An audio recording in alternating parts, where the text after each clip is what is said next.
Saddle up your horses.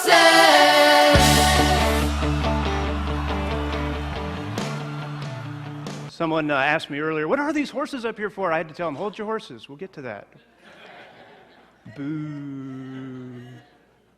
I was actually privileged enough between my freshman and sophomore year of college to go on this humanities tour of Europe. A most amazing trip I have ever taken. 7 weeks all over Europe looking at all these sites. When we were in London, I don't know why. I mean, of all the sites, we saw museums, we saw cathedrals, we saw castles. Of all the sites that we went to and all the things that we saw battlefields, we saw historic sites, we saw leaning towers, we saw everything. Of all the sites that we could go to, we decided when we were in London, let's go to the horse races. That sounds like a good educational place to go, right? I wasn't the direct, I wasn't leading this. I was just a student. And so, horse race sounds fun. So we went to a horse race in London. And it was just like you would see in the old movies. I mean, everybody's dressed up like in the old style. I mean, it's kind of tradition still. Not everybody, but a lot of people were, and some of the workers were. And the place looked old-fashioned, the track and the grandstands. And it was just neat to be there. And we thought, well, we're at the races. Let's put some money down on a horse. We got some British pounds here. Let's put a couple of pounds down on a horse. And so we go and we don't know anything about horse racing. How do you bet horse? How do you know if it's a good horse, right? I know that it's got good stock. Look at the muscle. I have no idea. I have no idea. So we just decided we're going to bet entirely on odds.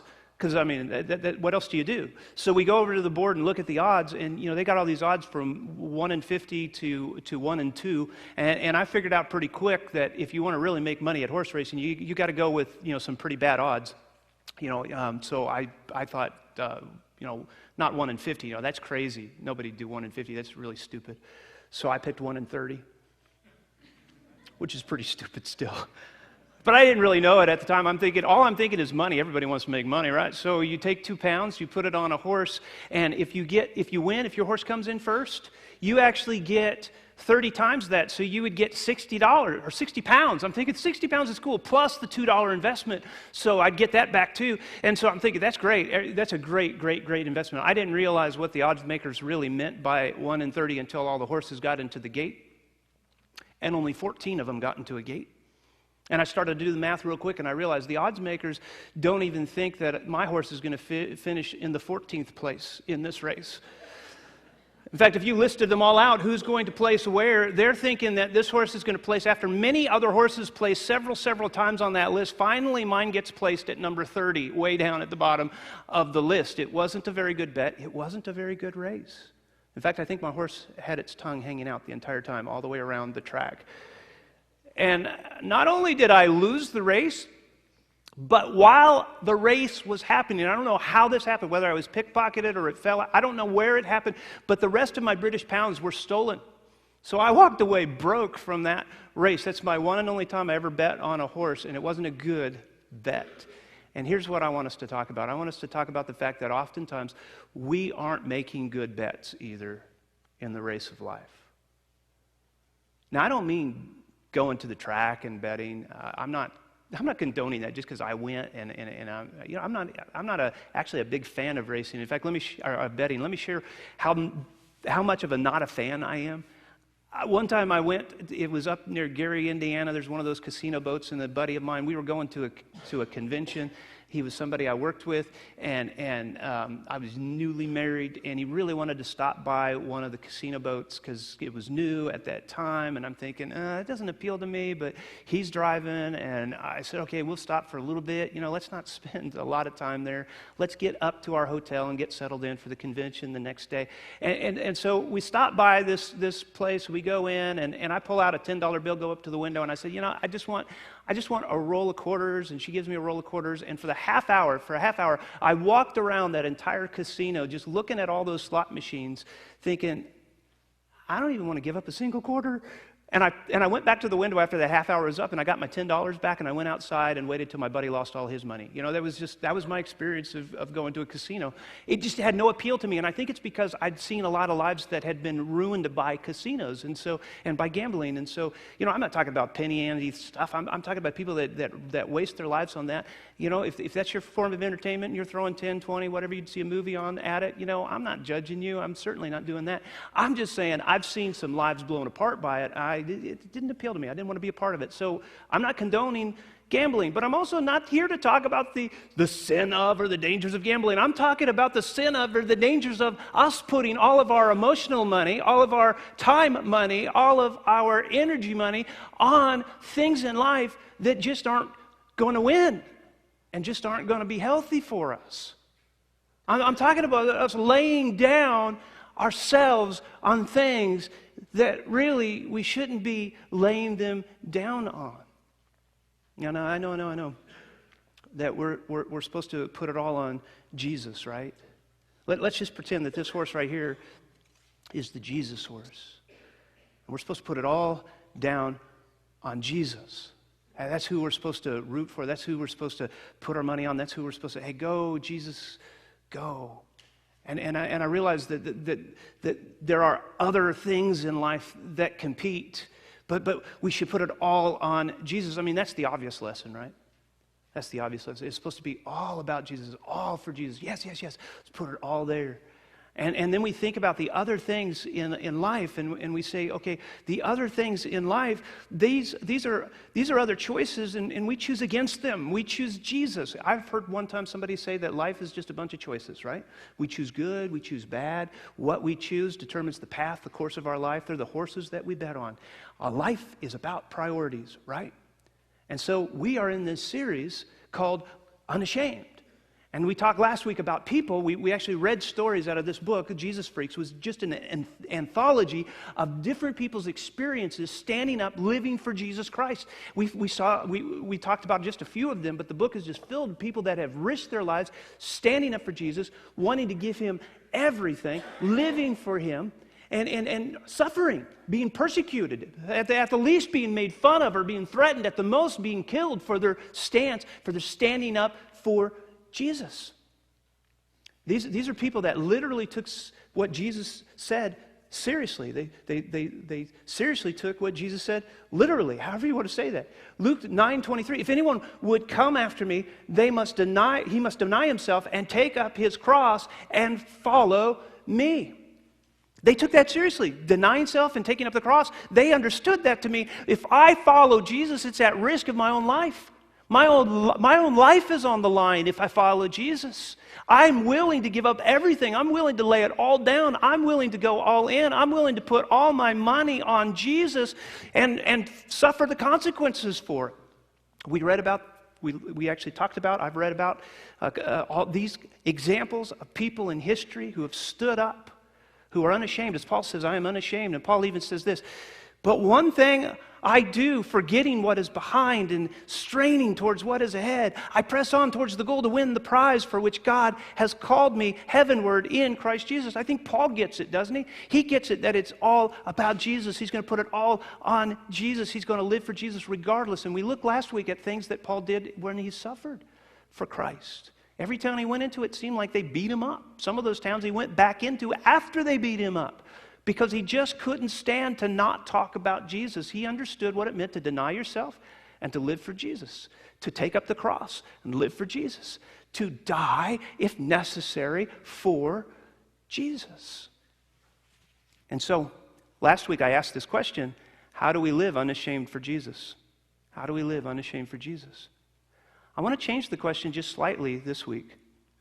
I want to change the question because the question, well, while it's a great question, how do we live unashamed for Jesus? I think in our heads we are constantly thinking about, well, I've made a choice for Jesus. In fact, my baptism represents dying for him because I'm buried with him and raised again. I've made my decision for Jesus, and so I've already denied myself. I've already given up my life. I've already laid it all on the line, and now I can go about my day. I can go about my days. I can go about my life. I've already done it. A lot of us think that, right?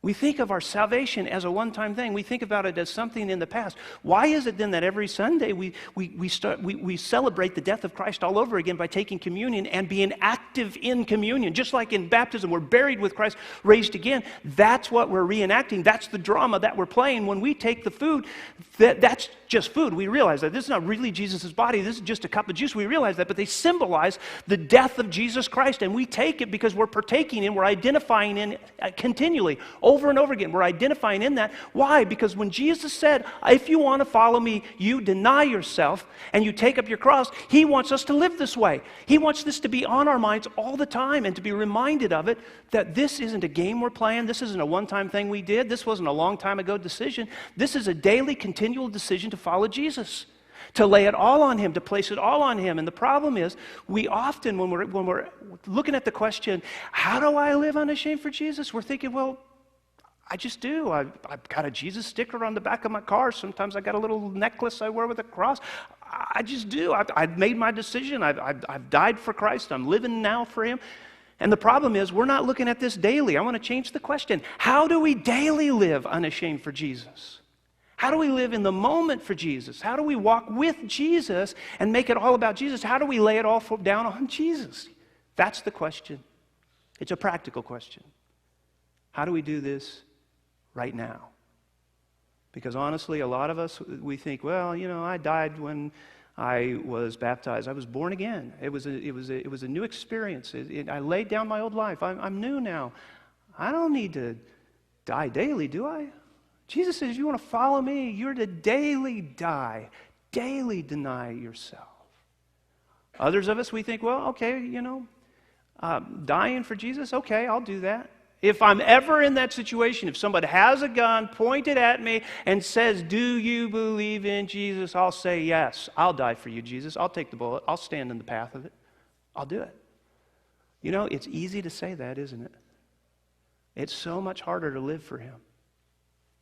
It is. The day-to-day grind, the day-to-day struggle, the day-to-day pressures, the day-to-day busyness, the day-to-day drudgery of the job. It's hard to live day to day. So the question is, how do we live unashamed for Jesus daily? How do we do this practically? Here's where I think the mistake is. I think it occurs right here in our minds. We root for Jesus. We lay it all down on the line for Jesus, right? And why is that? Because there's other things in life that are opposed to Jesus. And they could be other religions. We could say, well, this is Hinduism and Buddhism and Islam or humanism. These are other horses that compete with Jesus. And we know what Jesus said. Jesus said that he's the way, the truth, and the life. No one comes to the Father except by him. He made an exclusive claim, and I believe that. And so I'm going to live for Jesus. It's all about Jesus. And I'm going to deny these others because they're not the way. Because Jesus said he is the way. I'm going to live for Jesus. It's all about Jesus. I've got it all on the line for Jesus because I'm not these things. There are things that are directly opposed to Jesus, and there's no way I'm rooting for them. They're not getting any of my votes. I'm putting it on Jesus, right? This is the way we look at this. The problem is, I don't think on the day-to-day level, that's what we're talking about, daily living for Jesus, daily denying self, daily taking up the cross. I don't think this is where we live. You may be one of those that argues with those of other religions or atheists and say, okay, I'm going to fight for Jesus and this is my battle. I think you're going to become very, very frustrated in trying to fight that battle, but more power to you, do it. The Bible says things like, don't cast your pearls before swine, or don't answer a fool. And it's not a derogatory thing. It's just saying, look, if they're not understanding your worldview, you're not going to win an argument with them. They have to come to faith in Jesus before they understand that he has created everything, died for you in your place on the cross that you deserved, rose again victoriously, you can have life in him. That's the only thing that you need to share with them. Until they come to that understanding, they're not going to understand life through Jesus' eyes. So some of us, we argue here, different religions, humanism, Buddhism, Islam, New Age, mystical religions. We argue with these and we debate these and we fight these, and the problem is, for most of us, this isn't where our battle is. This isn't where our story. If that was where it was at, wouldn't it be easy? Yeah, just take all my money, I put it on Jesus. That's easy. Go, Jesus, go. We're very vocal about that, at least on Sunday morning. We're kind of like a silent partner throughout the rest of the week. Go, Jesus, go. We quietly root for him. But this isn't where it's at. I don't think this is where our daily battle is. I don't think this is what it means to daily stand up for Jesus, to be unashamed and live for Jesus. You know where the battle is? I think the battle looks more like this. Here's what this horse might look like for you. Maybe it looks like family. And I say that because if we're talking about where you're going to lay down your money, don't we put a lot of emotional money here? Don't we put a lot of energy money here? Don't we put a lot of time money here? I mean, this is definitely something that competes for where, and we give some to Jesus, yeah. Hopefully we give the first to Jesus, but not always, because there's other priorities that come into play, and we find ourselves in some kind of tandem or battle here, trying to lay down our money for Jesus. Now, this horse may look more like this. It may be career. That's a horse that we often put money on, because career is something that we are striving to do better, to bring in an income, to support the 401k, to increase the retirement, to get up the ladder. Now, some of us, we have just jobs, because when you don't like what you're doing, you don't call it a career, do you? You call it a job. And a job may be something that's a lot of drudgery and a lot of pain, and yet you still get a paycheck from it, and it pays for the bills, and there's a lot of time spent here at the workplace, and so it gets a lot of attention, and even though you may not like it, you still need it, and so you still root for it. This one here, I'm just going to call this horse Other. And the reason I'm going to call it Other is because we all have free time. And what we do with our free time,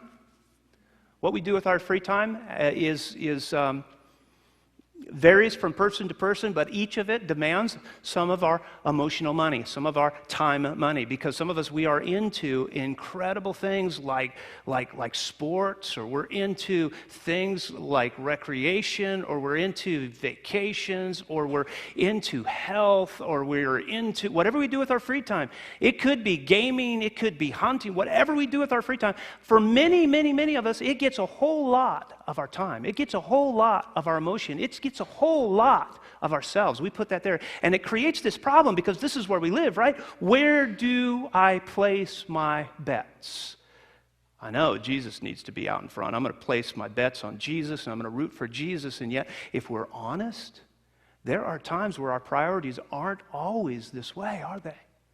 There are times where career or family or our health, our working out, our taking care of ourselves with diet, our entertainment, our golf game, our golf score, there are things that they get a little bit more here, don't they, at times? And so each of these compete with each other, and it creates for us a whole lot of busyness.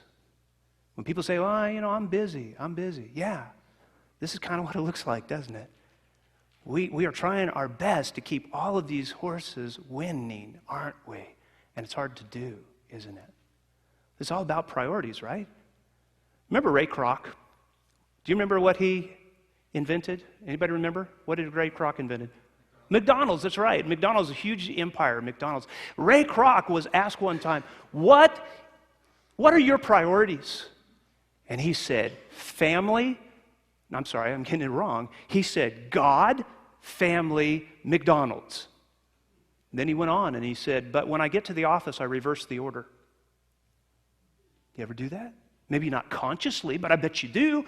I bet there are times where each of these competes with Jesus. Oh, I'm all for Jesus. Maybe even on Sunday, you're all for Jesus, but maybe not on Monday. But you're all for Jesus, and then there are things that come into play, and there are things that compete, right?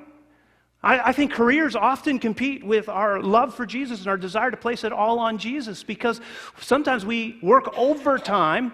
Well, sometimes we have to work overtime, sometimes we choose to work overtime, and sometimes that interferes with other things in our life because it takes up more time. We spend more time here than anything, and then we work overtime, so we're spending even more time here, and sometimes it creeps into Sunday, and we're working Sunday, and it just is consuming, isn't it? Sometimes we take on that extra project. Sometimes we can't get it off our minds when we go home, especially if you're trying to climb that career ladder. If this is where more of your money goes, you know it because you are thinking about it all the time. Even when you go home, you can't stop thinking about it. I remember this executive. He would go home each night and go to his tree, and he would hang up something invisible and then go into the house. His neighbor would watch him every single day hang up something invisible and then go into his house. He'd drive into his driveway, get out, hang it up, go into his house. His neighbor finally asked him one day when he saw him out, look, what are you doing? I see you do this every night. And in the morning, I see you go back to that tree and pick up this invisible thing and go on to work. What are you doing? And he said, look, my job is so stressful, I carry it with me. I don't know what to do with all this stuff. And so I decided long ago that I was just going to take it and hang it on the tree. I'm hanging my briefcase on the tree of all my problems, all my worries, because guess what? When I come out in the morning, it's still there, and I can pick it up, and I can take it to work, but I ain't bringing it into the house. I love that. He's trying to deal with this. He's trying to deal with this. He's saying, wait, there's too much emotional money here. There's too much time money here. I'm going to try to move that to family, or I'm going to try to move that to Jesus, at least some of it. And sometimes our hobbies can interfere with our relationship with Jesus because they get so much of our time and our thought life. If you find yourself at work thinking about your hobby, thinking about your vacation, thinking about what you're going to do in your free time, if you're doing it on your breaks, that's one level. If you're doing it while you're working, that takes it to another level, right? What you think about is what you're most passionate about. Guess what? What you spend time talking about when you get together, if you're talking about your hobby, you're talking about hunting, you're talking about what you do, you're talking about your golf game, what you talk about is what's truly on your heart. And Jesus says, hey, there's another way to tell what's really, really part of what you invest in. It's what you spend your money on. What you spend your money on indicates where your heart is at. That's why God asks us to give to Him the first of everything that you make and a percentage of it, to tithe to God so that you are making sure that your heart is right with Him. It's an indication of where you are at. And we struggle with this because oftentimes there's a big clump right there. And family, of course. We have all kinds of time invested in family. If you have children or grandchildren, your calendar reveals how much time you spend with your family. Not only are you thinking about them a lot, but you're there for every event that they're in. If they're in sports, you're there. In fact, we've got this new religion in America called worship of children, because we're there at every single event. We're more faithful to our sporting events of our kids than we are to church sometimes. Why is that? That we've gotten this idea that to be a good parent, you have to be at every single game, and they have to be at every single game, even if it does interfere with church.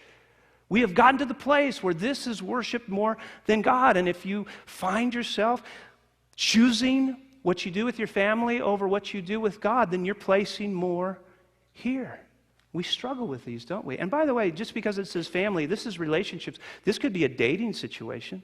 You could be heavily invested in another person because you love them and you can't stop talking about them and thinking about them, and you hang up first. No, you hang up first. I don't know if that goes on anymore because there's all this texting. But I imagine it goes like this. No, you stop texting first. No, you stop texting first. I don't know. We've all been there. You're laughing at you. Maybe that's natural. Maybe if you don't feel that way at first, then you don't really like that person. But there's a point at which you've got to go, wait a second, I've got everything here. If you put everything here in a dating relationship, right? What happens when the breakup comes? You're destroyed. You're absolutely destroyed, which indicates you weren't ready to date in the first place. There's a point at which we've got to be comfortable with who we are before we date someone else. Now, certainly before you marry someone else. So, busyness. That's what it looks like. Busyness. What do we do with this? How do we live daily for Jesus? Let me ask you a question. Does this look like we're living an unashamed life for Jesus? Could anybody look at your life with all this? We got some here, some here, some here, some here. Sometimes it's more here. We want Jesus, but we've got other things, and where our time is, what we talk about, where we spend our money indicate that we got other things. Does this look like an unashamed life for Jesus? Would anybody look at your life and honestly say, oh, they're all about Jesus? No, they'd look at your life and say, they're all about their kids. Or they'd look at your life and say, oh, they're all about their golf game, or all about working out, or all about their career, climbing the ladder. If somebody looked at your life from the outside, didn't know you very well, just looked at your life, could they see Jesus? Or would he just get lost in the pack? Would he just be something added on? Because honestly, where we vote with our emotional money and our time money, where we vote might place Jesus somewhere in the middle of the pack or maybe lagging behind. And is that really the first thing that they're going to see? Is that what they'll see? What does it mean to live unashamed for Jesus? How do we do this thing daily? How do we make that idea of dying to self a daily reality. I want you to imagine with me that you are back in the days that Jesus walked the earth.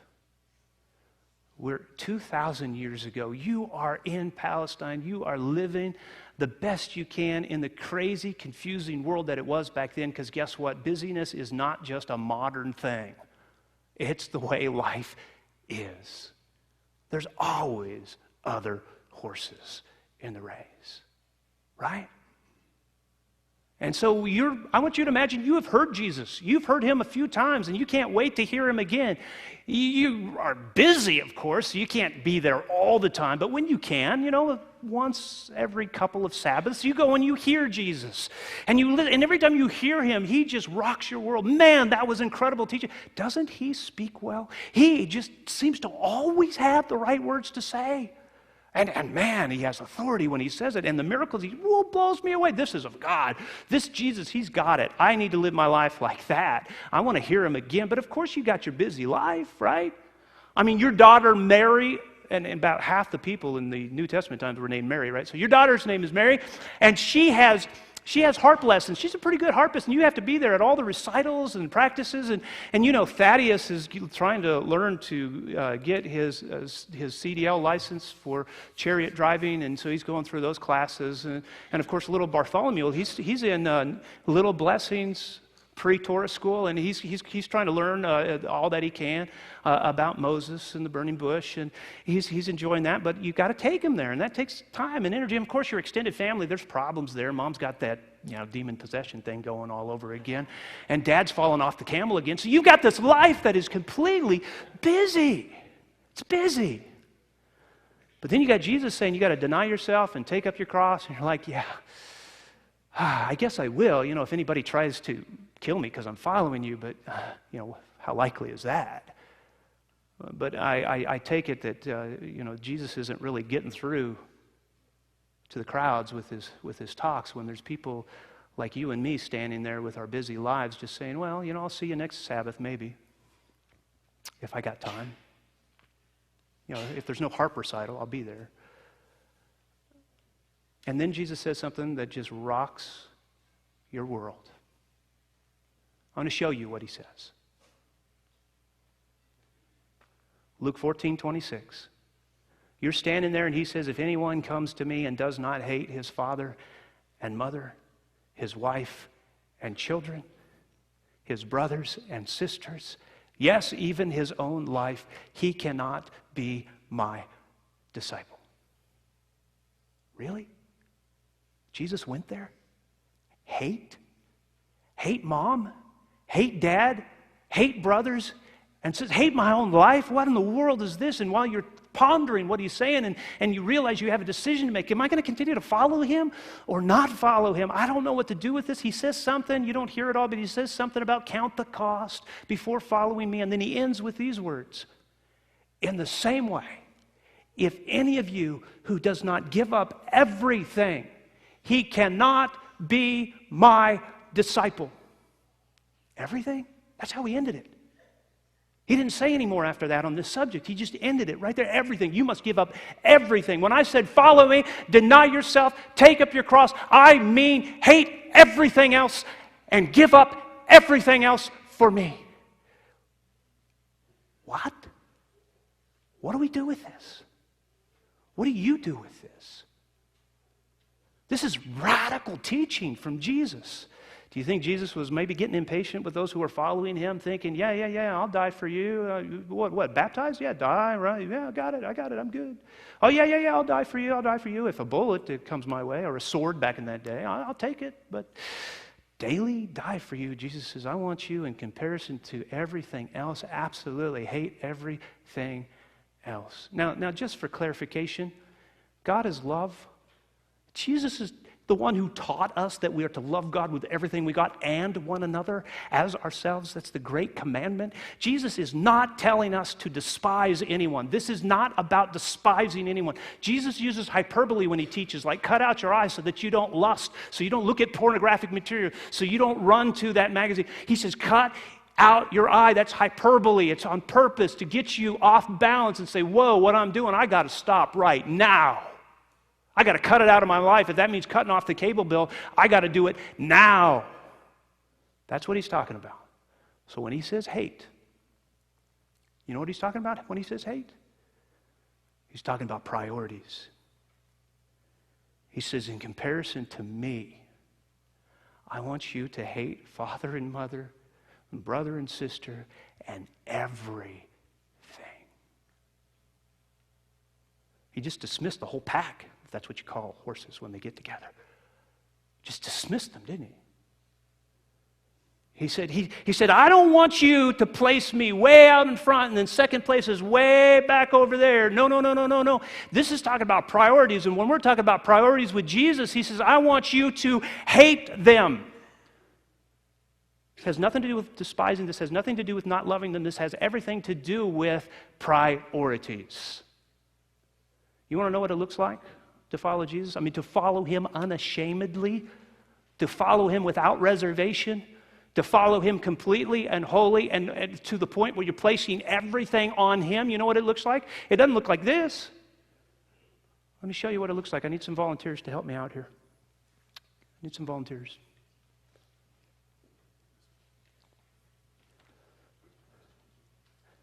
I need one more. Thank you. Just follow these guys. Don't touch Jesus. Oops, sorry, Jesus. Oh, no, you can touch Jesus, just don't move Jesus. Yeah, I love you, yeah. Let's all bow to Jesus. No, just a priority. This is what it looks like, right? This is it. This is living unashamed for Jesus Christ. Look at something Jesus said one time, and I think we get this verse wrong a lot. He said, but seek first his kingdom and his righteousness, and all these things will be given to you as well.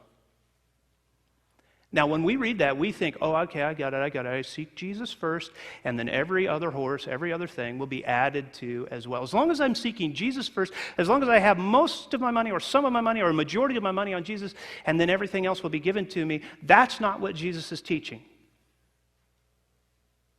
You know what Jesus is teaching when he says this? When he says seek first, this is a primacy issue. Who's going to be number one in your life? Who's going to be on the throne of your heart? Because Jesus doesn't want to share his heart with anything else.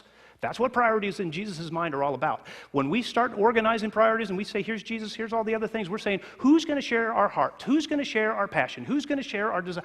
It's all Jesus. He wants to be it. He wants primacy in his life. So when he says, I want to be number one in your life, it means he wants to be the only thing in your life. Now, here's the deal. Jesus is not teaching that we need to join some kind of convent and live a monastic life, separated from the world. We're not to be ascetics. What we are to be are totally sold out for Jesus. He says, you seek me first and you will have everything. Oh yeah? Well, where's my family? It's right here. Well, where's my career? It's right here. Where's my hobbies? Well, they're right here. If they're godly hobbies, if your career is something that is good and healthy and you can actually glorify Jesus, and if your family isn't something where you're obsessed over or where you're controlling or where you're abusive, your family is right here. If it's in Jesus, and Jesus is in you, and it's all about Jesus, he gives you everything in himself. Your priority is to be on Jesus, unashamedly standing up, willing to not only die for Jesus, but to live every single day thinking about Jesus. That means when you think about your family, you're thinking about, how can I glorify Jesus and build his church through my family? When you're thinking about your jobs, how can I glorify Jesus and build the church through my career? How can I glorify Jesus and build his church through my hobbies? And I know, you're thinking hobbies, how in the world? Or health, working out, how in the world? All of those things can glorify God if they're used in the right way, not if they're selfish, not if they're all about me, not if they're all about spending an inordinate amount of time on pleasure. We're supposed to rest in a healthy cycle, 6 days of work, 1 day of rest. And when we do that, it renews us. And when we do it to the glory of God, we are honoring Jesus. What if we spent an entire week only focused on Jesus? Everything we do and everything that we are, all about Jesus. What would that look like? What would that look like in your life, at your workplace, in your in your hobbies, in your rest time, in your free time? What would that look like? All about Jesus. I hear all the time, and you probably hear it too. You know, we need balance. We need balance. No, you don't. Balance is what we've been playing for years, and it doesn't work. I'm going to balance a little here, I'm going to balance a little here, I'm going to balance a little here, I'm going to balance a little here. It doesn't work. Everything that we do needs to be about Jesus. Because listen, when you have Jesus and your job wins, Jesus loses. When you try to make it about Jesus and your family, or Jesus and your girlfriend, or Jesus and your boyfriend, they win and Jesus loses. When you try to make it about your pastime and your hobby and whatever you're into and whatever you do with your free time, and Jesus, that wins and Jesus loses. But when you make it about Jesus, your families get strengthened because he is love, and you find that the true marriage has Jesus at the core of it and is strengthened. A true relationship has Jesus at the core of it and is strengthened. The relationship between you and your children have Jesus at the core of it and it's strengthened. You have a better relationship. You have a better family. You have a better dating life in Jesus. And you find that when you go to work as a representative of Jesus Christ to glorify his name, it is better because you are living the way Jesus wants you to live. And I guarantee you, every employer wants Jesus working for them. I mean, he's honest, he's punctual, he gets up before dawn and gets his prayers out of the way and is there on the job ready to go. And every once in a while he does a miracle. Hey, when something breaks, you need someone like Jesus that can just fix it. Everybody wants Jesus, and you're thinking, well, that's silly, Jeff, but think about this. In reality, if everything's about Jesus, when you show up, you're the closest that those around you will ever get to seeing Jesus who are not following him yet. You make it about Jesus, and you become that city on a hill. You become a light to this dark world. You make a difference to glorify Jesus and to build his church. When you make it about Jesus, it may even improve your hobby. It may even improve your golf game. I can't guarantee that. Don't quote me on that. But you make it about Jesus, and it makes rest meaningful and powerful and renewing. What if you just made it about Jesus for 1 week? Everything that you do is about Jesus. We have this motto, live life with Jesus in community on mission. It begins with Jesus, it ends with Jesus, it's all about Jesus. On mission means that everything that we do is about bringing people to Jesus. It is serving, it is evangelizing, it is helping to bring Jesus to broken lives. What's community? It's about a community that's in Christ, that shares Christ, that has fellowship together in the name of Christ. It's all about replacing our deepest friendships with those friendships in a church that love Jesus. Why? Because it's all about Jesus. When we make it all about Jesus, it changes everything. It does.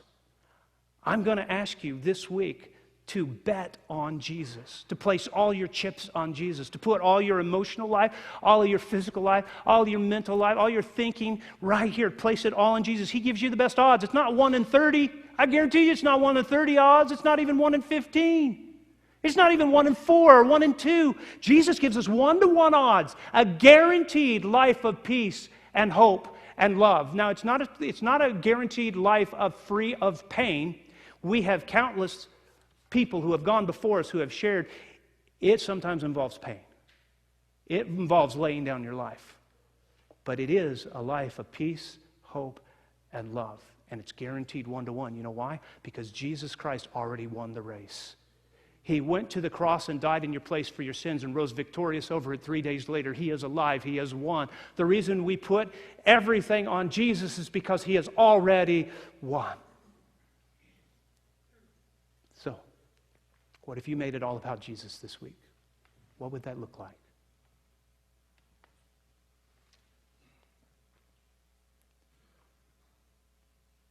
Maybe right now you haven't started to make it about Jesus at all. And you came into this room because somebody invited you and you decided you would come because they said something about, you got to come and there's wonderful people here. And there are wonderful people here, but now you've heard something that maybe you've never heard before.